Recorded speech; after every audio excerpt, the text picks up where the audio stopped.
여러분, 혹시 가족에게 배신당해 본 적 있으세요? 특히 내가 가장 아끼고 사랑했던 사람에게 말이에요. 저는 59살 오지민입니다. 충청남도 서산의 작은 어촌 마을에서 카페를 운영하며 살아가고 있어요. 마을 사람들은 저를 오지랖 여사라고 부르죠. 남의 일에 참견하기 좋아하고 어려운 이웃이 있으면 그냥 지나치지 못하는 성격이거든요. 그런 제가 오늘 여러분께 들려드릴 이야기는 제 인생에서 가장 아픈 경험담입니다. 평생 믿고 의지했던 아들과 며느리가 제 유산을 노리며 저를 속였던 이야기요. 하지만 이 이야기의 끝은 분명 여러분의 마음에 따뜻한 위로가 될 거예요. 잠깐 시작 전 구독과 좋아요 부탁드립니다. 지금부터 시작하겠습니다. 제가 운영하는 카페 이름은 바다 그리고 커피예요. 마을 회관 바로 옆에 위치해 있었어. 마을 사람들의 사랑방 역할을 하고 있죠. 아침이면 어김없이 이장님이 들러서 한잔하고 가시고 오후엔 귀농한 젊은 부부들이 와서 농사 이야기를 나누곤 해요. 남편이 10년 전 갑작스럽게 세상을 떠난 후 남편이 물려준 작은 농기구 대여점과 함께 이 카페로 생계를 이어가고 있습니다. 돈이 많지는 않지만 마을 사람들과 정을 나누며 행복하게 살아왔어요. 특히 저희 아들 도진이는 서울에서 대기업 건설 현장 팀장으로 일하고 있고 며느리 지영이는 유명 병원 간호사예요. 두 사람 모두 사회적으로 성공한 편이라 저는 늘 자랑스러워했죠. 명절이면 꼭 내려와서 바쁜 저를 도와주곤 했어요. 어머님, 제가 해드릴게요. 지영이는 항상 이렇게 말하며 팔을 걷어붙이곤 했거든요. 그런 며느리가 참 고마웠어요. 그런데 언젠가부터 뭔가 이상했습니다. 지영이의 말투가 조금씩 달라지기 시작한 거예요. 처음엔 어머님, 저번에 그 말씀은 좀 이렇게 조심스럽게 말하더니 어느 날부터는 완전히 달라졌어요. 어머님, 요즘 혹시 신경 쓸 일 있으세요? 제가 보기엔 좀 예민해지신 것 같아요. 이 말을 들었을 때 가슴이 뜨끔했어요. 제가 예민해졌다고요? 평생 마을 사람들과 화목하게 지내온 제가요? 더 이상한 건 제가 한 말들이 자꾸만 지영이를 통해서 왜곡되어 전달되는 것 같았다는 거예요. 분명히 그런 뜻으로 말한 게 아닌데 도진이에게 전해질 땐 완전히 다른 의미가 되어 있더라고요. 어느 날 도진이가 카페에 들렀을 때였어요. 엄마, 예전부터 말씀드리고 싶었는데 그 농기구 대여점 그냥 팔면 안 돼. 요즘 귀농하는 사람들한테 인기 많을 텐데. 저는 웃으며 대답했죠. 이건 내 아버지 유산이야. 내가 지킬 거야. 그때 도진이의 표정이 순간 굳어지는 걸 봤어요. 뭔가 아쉬운 듯한, 실망한 듯한 그런 표정이었어요. 그 순간 가슴 한편이 서늘해지는 걸 느꼈습니다. 설마 내 아들이 돈 때문에 그런 말을 한 건 아니겠지. 그냥 제가 너무 민감하게 받아들인 것 같아서 대수롭지 않게 넘겼어요. 하지만 그때부터 마음 한구석에 작은 의심의 씨앗이 자라기 시작했던 것 같아요. 지영이의 예민하다는 말이 계속 머릿속을 맴돌았거든요. 정말 제가 예민해진 걸까요? 아니면 정말 뭔가 이상한 일이 벌어지고 있는 걸까요? 그때만 해도 저는 확신할 수 없었어요. 도진이와 농기구, 대여점 이야기를 나눈 후 며칠 동안 마음이 편치 않았어요. 지영이에게 전화를 걸어보려 했는데 계속 전화를 받지 않더라고요. 한두 번이면 모르겠는데 며칠째 이런 상황이 지속되니까 걱정이 됐어요. 그러던 어느 날 도진이가 갑자기 카페로 찾아왔어요. 평소와는 달리 표정이 굳어 있었어요. 엄마, 지영이가 울면서 전화 왔었어. 순간 가슴이 철렁했어요. 지영이가 울었다니 무슨 일인지 물어보려는데 도진이가 먼저 말을 이었어요. 엄마가 요즘 애들은 참 버릇이 없어서 큰일이다라고 했다면서 지영이 상처 많이 받았대. 저는 깜짝 놀랐어요. 도진아, 난 그런 말 한 적 없어. 하지만 도진이는 제 말을 믿지 않는 눈치였어요. 엄마, 지영이가 거짓말할 이유가 뭐가 있어? 정말이야, 그냥 마을회관에서 귀농한 젊은이들 이야기를 하다가 나온 말이었어. 지영이한테 한 말이 아니라고. 아무리 설명해도 도진이는 고개를 저었어요. 그때 도진이의 눈빛이 차갑게 변하는 걸 봤어요. 내 아들이 저를 그런 눈으로 바라본 건 처음이었어요. 며칠 후 지영이가 찾아왔어요. 눈이 빨갛게 부어 있었어요. 어머님, 제가 부족한 며느리라서 그런가 봐요. 어머님께 실망만 드리는 것 같았어. 너무 미안해요. 이렇게 말하며 눈물을 글썽이더라고요. 그 모습을 보니까 제가 오히려 미안해졌어요. 혹시 정말 제가 예민해서 지영이를 오해한 건 아닐까 싶어서요. 하지만 뭔가 이상했어요. 지영이의 눈물이 진짜 같기도 하고 가짜 같기도 하고 묘한 섬뜩함이 들었어요. 마치 연기를 보는 것 같은 느낌이랄까요. 그때부터 저는 조용히 마음의 문을 닫기 시작했어요. 모든 말을 줄이고 오직 그래, 알겠다만 반복했죠. 괜히 말했다가 또 오해받을까봐 두려웠거든요.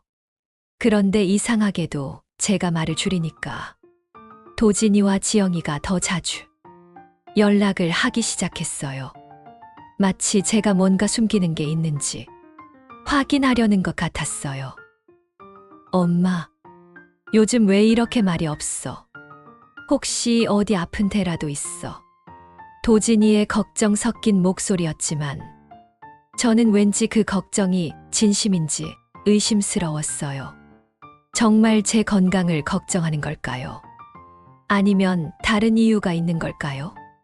그런 의심을 하는 제 자신이 너무 슬펐어요. 언제부터 저는 내 아들의 마음조차 의심하게 된 걸까요?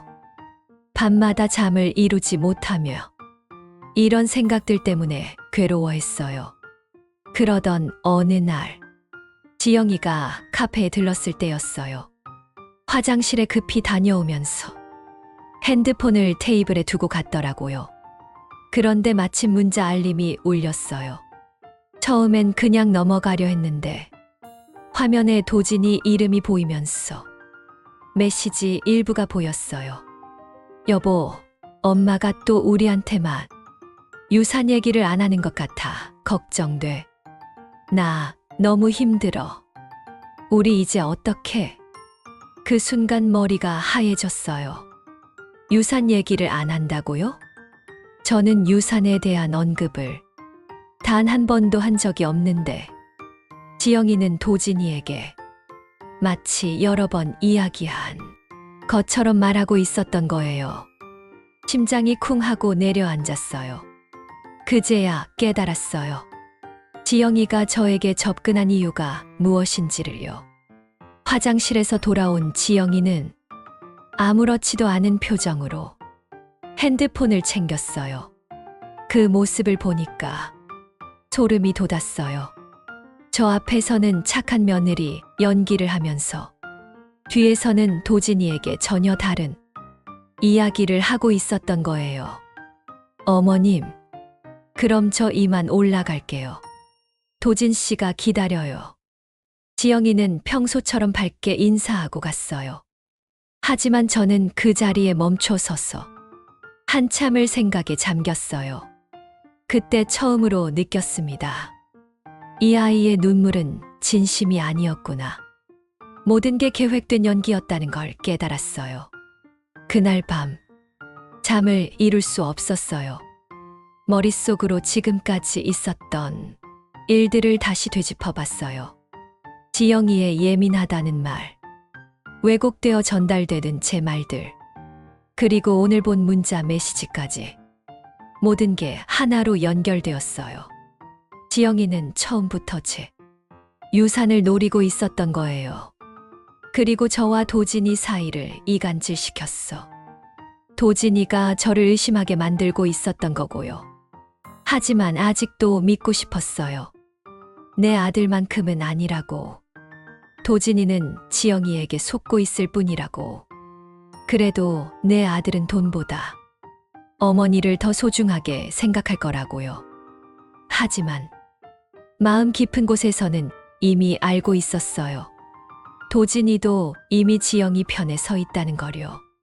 그 문자 메시지에서 도진이의 답장은 보이지 않았지만 분위기상 도진이도 유산에 관심이 있다는 걸 느낄 수 있었거든요. 그날 밤부터 저는 마음에 준비를 하기 시작했어요. 평생 제가 가장 아꼈던 아들로부터 멀어질 마음의 준비를요. 남편이 세상을 떠나기 전에 마지막으로 했던 말이 있어요. 여보, 우리가 모은 돈 좋은 곳에 써 가난한 아이들 공부할 수 있게 도와주면 좋겠어. 그때는 남편이 왜 그런 말을 했는지 이해하지 못했어요. 하지만 지영이의 진심을 알게 된 후 남편의 말이 새롭게 다가왔어요. 그래서 결심했어요. 남편의 뜻을 따라 유산을 기부하기로요. 마을의 어려운 청소년들에게 장학금을 지원하는 재단을 만들기로 마음먹었어요. 그날 저녁 도진이에게 전화를 걸었어요. 도진아, 엄마가 내 이름으로 장학재단을 만들려고 해. 내 아버지 유산 좋은 곳에 쓰고 싶었어. 전화 너머로 도진이가 잠시 말이 없었어요. 그러더니 네, 엄마 좋은 일 하시는 거죠? 라고 덤덤하게 말했어요. 목소리에 실망감이 묻어났지만 저는 내심 안도했어요. 다행히 도진이는 이해해 주는구나 싶었거든요. 하지만 그 안도는 며칠 지나지 않아 깨졌어요. 지영이가 다시 카페로 찾아왔어요. 평소보다 더 다정한 표정이었어요. 어머님, 장학재단 만드신다는 얘기 들었어요. 정말 좋은 일 하시네요. 그러더니 갑자기 걱정스러운 표정으로 말을 이었어요. 그런데 어머님, 그래도 혹시 모르니까 법적으로 확실하게 정리해 두시는 게 좋지 않겠어요? 무슨 말이야? 저희도 어머님 뜻은 완전히 존중해요. 그냥 서류 같은 거 확실히 하는 게 좋잖아요. 나중에 문제 생기면 안 되니까요. 지영이의 말이 일리가 있다고 생각했어요. 법적으로 확실히 해두는 게 맞죠. 그래서 지영이의 제안을 받아들였어요. 그럼 지영아, 내가 도와줄래? 이런 법적인 절차는 내가 잘 몰랐어. 네, 어머님 제가 알아볼게요. 지영이는 환하게 웃으며 대답했어요. 하지만 그 웃음 뒤에 숨은 의도를 저는 전혀 모르고 있었어요. 며칠 후 지영이가 서류를 들고 왔어요. 유언장 작성에 필요한 서류들이었죠. 어머님, 이거 서명하시면 돼요. 어머님 뜻대로 장학재단에 기부한다는 내용이에요. 저는 대충 훑어보고 서명했어요. 복잡한 법적 용어들이 많았어. 자세히 읽지는 못했거든요. 지영이를 믿었으니까요. 나중에야 알았지만 지영이는 그 유언장 사본을 빼돌렸어. 교묘하게 내용을 조작했더라고요. 오지민의 뜻에 따라 유산의 일부를 자녀 부부에게 상속한다는 조항을 슬쩍 추가한 거예요. 그 과정에서 도진이는 침묵했어요. 아무것도 모르는 척했지만 사실은 지영이의 계획을 다 알고 있으면서 방관하고 있었던 거죠. 그때는 몰랐어요. 제가 서명한 그 서류가 나중에 얼마나 큰 문제가 될지. 그리고 제가 믿었던 며느리와 아들이 저를 어떻게 배신할지 전혀 예상하지 못했어요. 유언장을 정리한 며칠 후 마을회관에서 이웃분을 만났어요. 평소처럼 인사를 나누는데 그분이 갑자기 이상한 말을 하시더라고요. 어머, 오 여사님, 지영이가 그러던데 이번에 유산 상속을 다 포기하고 무슨 재단에 기부하기로 했다면서요? 순간 어리둥절했어요. 제가 지영이에게 그런 자세한 이야기를 한 적이 없는데요. 세상에, 그런 좋은 뜻을 가지고 계셨다니. 근데 지영이는 어머님 마음 다 아는데도 속상해서 잠도 못 잔다고 하더라고요. 이 말을 듣고 등골이 서늘해졌어요. 지영이가 마을 사람들에게 뭔가 이상한 이야기를 퍼뜨리고 있다는 걸 깨달았거든요. 저희한테도 유산 때문에 힘들어하는 티를 내지 않으려고 애쓰는 것 같더라고요. 참 착한 며느리 두셨네요. 이웃분의 말을 들으니까 지영이의 계획이 보였어요. 자신을 불쌍한 며느리로 포장하고 동시에 돈에 욕심 없는 착한 며느리라는 이미지를 만들어가고 있었던 거예요. 집으로 돌아오는 길에 불안감이 밀려왔어요. 지영이가 도대체 마을 사람들에게 뭘 어떻게 말하고 다닌 건지 궁금해졌어요. 그래서 동사무소에 가봤어요. 혹시 제 명의로 뭔가 이상한 서류가 처리됐는지 확인해 보려고요. 직원분이 컴퓨터를 확인해 보시더니 말씀하시더라고요. 어머님, 며칠 전에 어머님이 서류를 떼어가신 기록이 있네요. 네. 제가 언제요? 여기 보세요. 3일 전에. 오후 2시경에 오셔서 주민등록 등본하고 인감증명서 떼어가셨어요. 저는 깜짝 놀랐어요. 3일 전 오후 2시에 저는 카페에 있어서 손님들과 커피를 마시고 있었거든요. 동사무소에 간 적이 없어요. 혹시 대리로 누군가 다녀간 건 아닌가요? 아니요.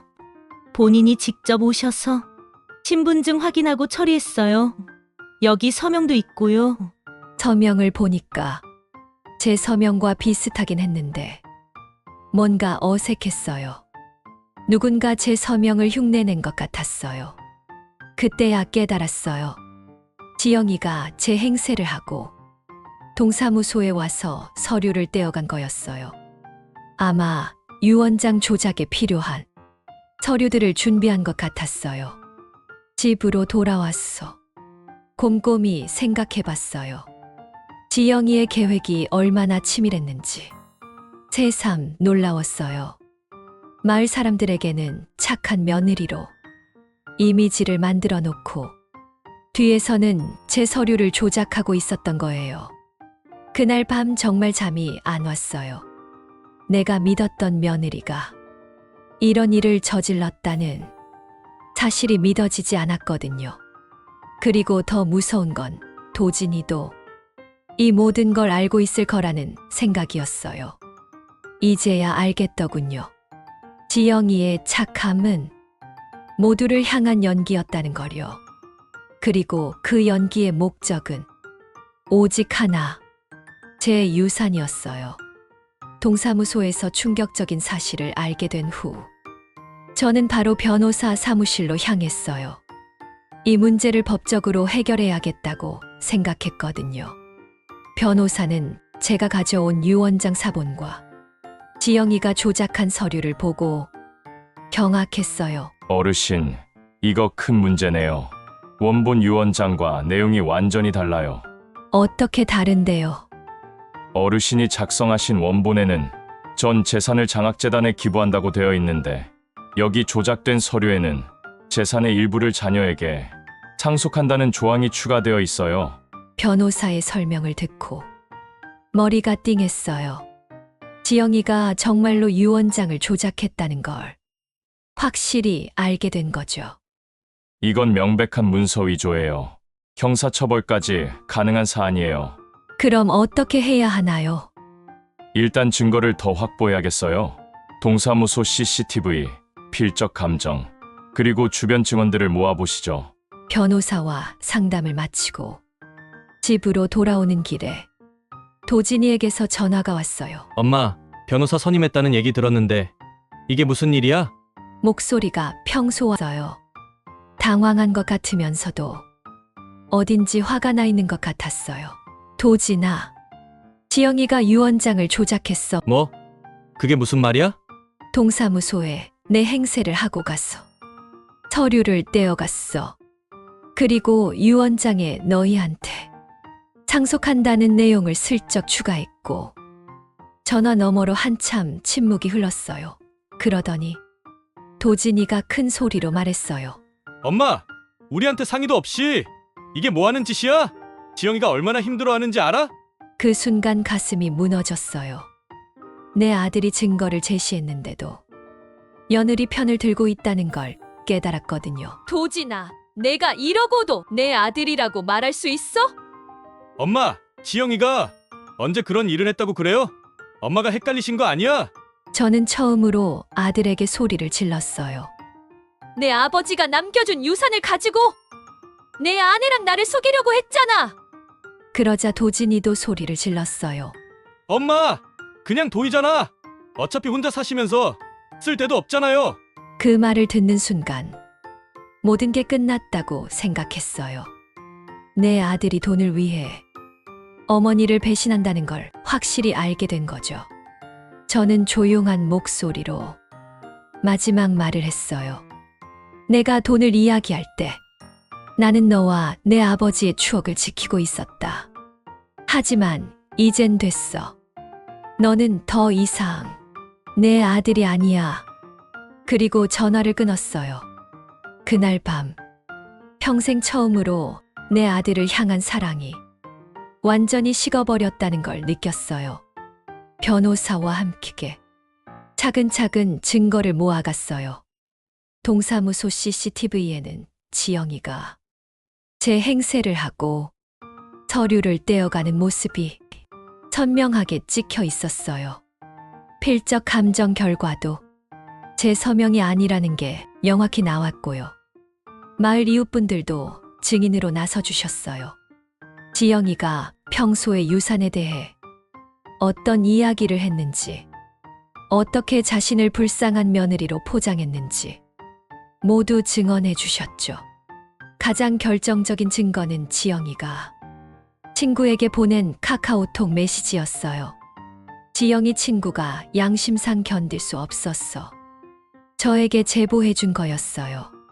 시어머니가 완전 바보야. 유언장에 우리 이름 슬쩍 넣어놨는데 아직도 모르고 있어. 이번에 대박 날 것 같아. 이 메시지를 봤을 때 정말 소름이 돋았어요. 며느리가 저를 이렇게 생각하고 있었다니요. 재판 과정은 생각보다 간단했어요. 증거가 너무 명확했거든요. 지영이는 문서 위조와 사기 혐의로 기소됐고 저는 완전히 승소했어요. 판사는 최종 판결에서 이렇게 말했어요. 피고인의 행위는 가족 간의 신뢰를 악용한 극히 악질적인 범죄 행위입니다. 원고의 숭고한 기부의지를 존중하여 유산은 원래 계획대로 장학재단에 기부될 것을 명령합니다. 판결이 나온 후 마을신문에 제 이야기가 실렸어요. 서산 오지민 여사, 전 재산 기부해 외로운 이웃에게 희망 선물. 그 기사를 보며 저는 처음으로 마음 편한 잠을 잤어요.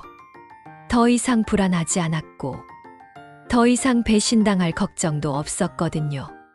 도진이는 판결 후 몇 번 문자를 보냈어요. 엄마, 죄송해요. 이제 어떻게 할까요? 하지만 저는 답하지 않았어요. 그 문자에서 진정한 반성은 느껴지지 않았거든요. 오히려 이제 어떻게 할까요? 라는 말했어. 여전히 이기적인 마음이 느껴졌어요. 마을 이웃분들이 제 카페로 찾아와 축하해 주셨어요. 오 여사님, 정말 잘하셨어요. 이제야 진짜 오 여사님 인생 사시는 것 같아. 세상에 그런 며느리가 다 있나요? 여사님이 얼마나 속상하셨을까. 이웃분들의 따뜻한 위로. 한마디 한마디가 제 얼어붙었던 마음을 녹여줬어요. 진짜 가족은 혈연이 아니라 마음이라는 걸 새삼 깨달았어요. 이제 저는 바다, 그리고 커피에서 혼자만의 평화로운 시간을 보내고 있어요. 아침이면 바다를 바라보며 커피 한 잔 마시고 오후엔 마을 사람들과 정담을 나누죠. 그 어느 때보다 마음이 평온해요. 몇 달 후, 장학재단에서 편지 한 통이 도착했어요. 제가 후원하는 학생 중 한 명이 보낸 감사 편지였어요. 할머니 덕분에 저는 꿈을 포기하지 않고 공부할 수 있어요. 할머니가 보여주신 따뜻한 마음을 잊지 않을게요. 저도 꼭 어른이 되었어. 누군가를 도울 거예요. 그 편지를 읽으며 눈물이 났어요. 행복한 눈물이었어요. 제가 내린 결정이 정말 옳았다는 걸 확신할 수 있었거든요. 며칠 후엔 장학생들이 직접 카페로 찾아왔어요. 수줍게 인사하며 작은 선물을 건네더라고요. 할머니, 저희가 직접 만든 거예요. 감사합니다. 손으로 그린 그림과 편지들이었어요. 그 순간 깨달았습니다. 이 아이들이야말로 제 진짜 가족이었다는 걸요. 혈연으로 맺어진 관계라고 했어. 모두 가족은 아니에요. 진정한 가족은 서로를 소중히 여기고 진심으로 사랑하는 관계죠. 지금 제 곁에는 마을 이웃분들과 장학생들이 있어요. 모두 저를 진심으로 아껴주고 존중해주는 분들이에요. 이분들이 바로 제 진짜 가족이에요. 가끔 도진이 생각이 날 때도 있어요. 하지만 더 이상 슬프지 않아요. 그 아이는 제가 키운 아들이 아니라 돈의 눈이 먼 남이었을 뿐이에요. 대신 저는 새로운 희망을 키우고 있어요.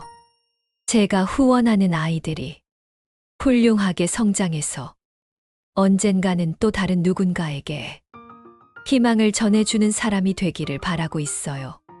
그렇게 선한 영향력이 계속 이어져 나간다면 제 남편도 하늘에서 기뻐하실 거예요. 여러분, 혹시 지금 사랑하는 사람에게 배신당해 마음이 찢어져 있으신가요? 그렇다면 부디 당신 자신을 먼저 돌보세요. 다른 사람이 나를 어떻게 대하든 내가 나를 지키는 일이 가장 중요해요.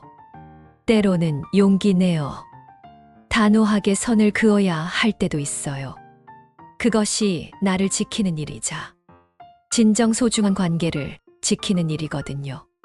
저는 아들을 잃었지만 더 큰 가족을 얻었어요. 진심으로 저를 아껴주는 사람들과 함께 행복하게 살고 있어요. 당신도 분명 그런 사람들을 만나게 될 거예요. 당신을 진심으로 사랑하고 소중히 여겨줄 사람들 말이에요. 오늘 제 이야기가 당신의 마음에 작은 위로가 되었기를 바라요.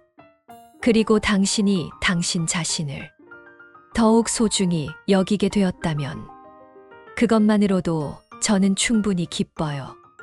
당신의 이야기도 언제든 들려주세요. 저는 진심으로 듣겠어요. 감사합니다.